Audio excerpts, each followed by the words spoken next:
Now, the most recent GDP figures tell us we could be halfway to a triple-dip recession. When the numbers were announced last week, business leaders and some politicians weighed in to question George Osborne's austerity programme. So is it time to think again?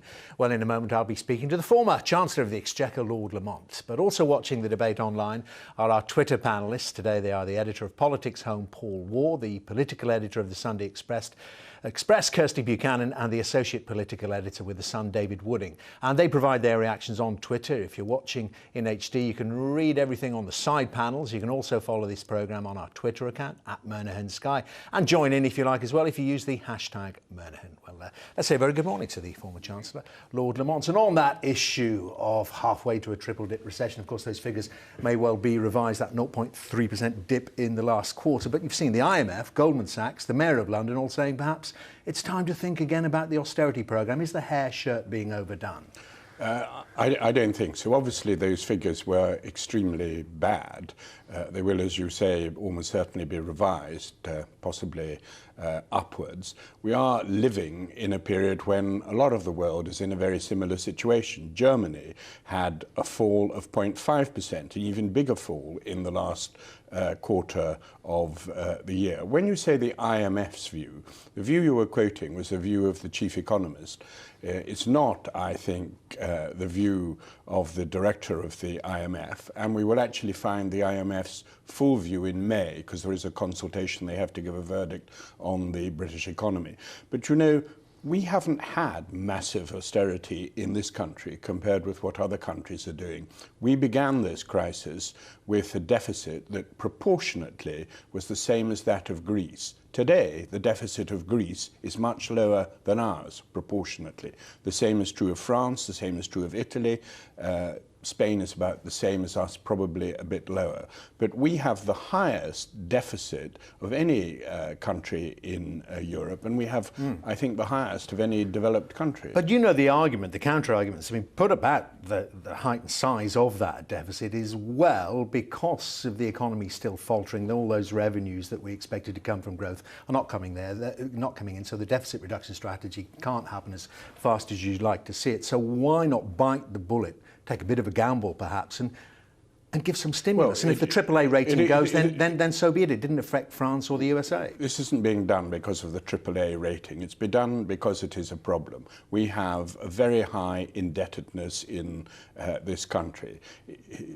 When countries get 100% debt to GDP, that is a real danger point, and that kills future growth, according to many economists. We look likely to top out at about 80% of GDP. If we were adding to that at the rate of 8% per annum, the rate we are now adding, we would soon be in the real danger zone.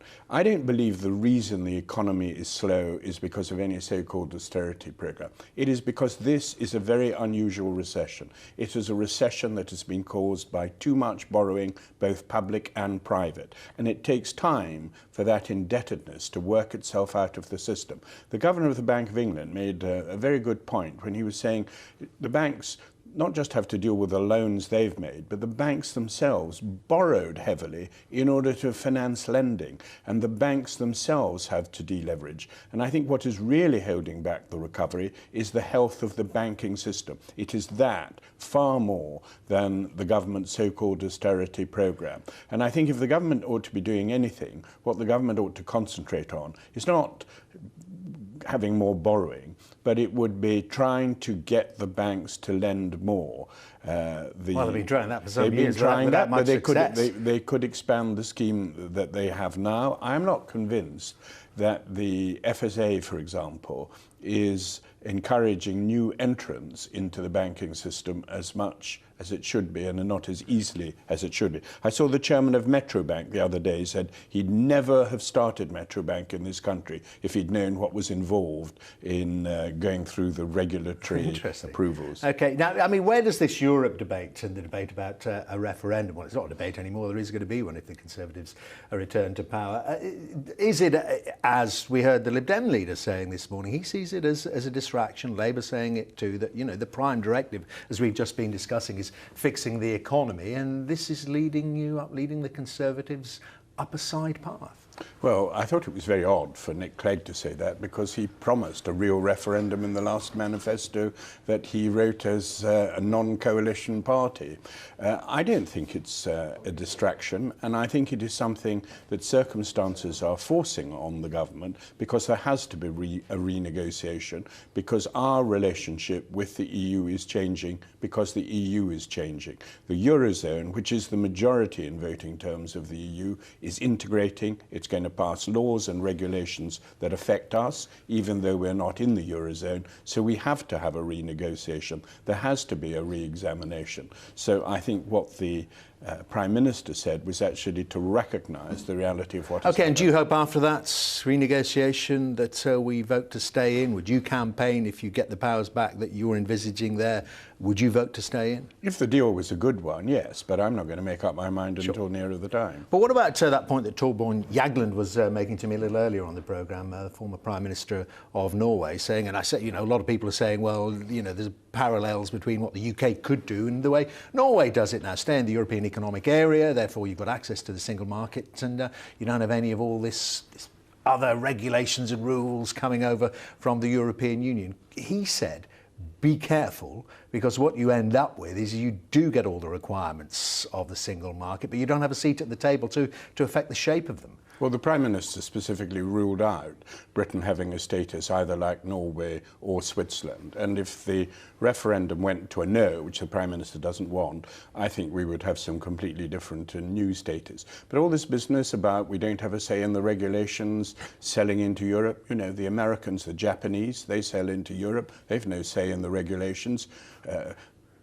Germany, France, and the sell into this country, they wouldn't have any say in our regulations if they were selling in here and we were outside. I think it's a much exaggerated point, quite frankly. Okay, and what do you think about big corporations? And I mean, this is a dimension of the EU debate, and there's also what's been said within this country about companies like Starbucks. We've heard them this morning saying, look, we're a little bit upset about being the whipping boy, the poster boy for tax avoidance in this country. We're a major investor, we're a major employer in the United Kingdom. Don't you think that the Conservatives especially should let up a little bit on big business? These are the kind of people who invest in this country, who actually make huge profits here and employ a lot of people here.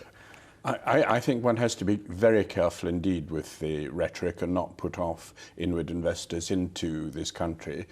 With corporation tax, there is a large element of judgment about the amount of tax that companies pay. And what is more important than the corporation tax is actually getting the employment, and therefore getting the income tax and getting the national insurance. That is much more important than the tax that the companies actually pay. So I think one has to be very careful not to discourage employment in this country. So you think we're getting too hung up on corporation tax? We should look, I suppose, at the VAT, the national insurance and all the other taxes they pay. Okay, well, good to see you, Lord Lamont. Thank you very much indeed, former Chancellor of the Exchequer there.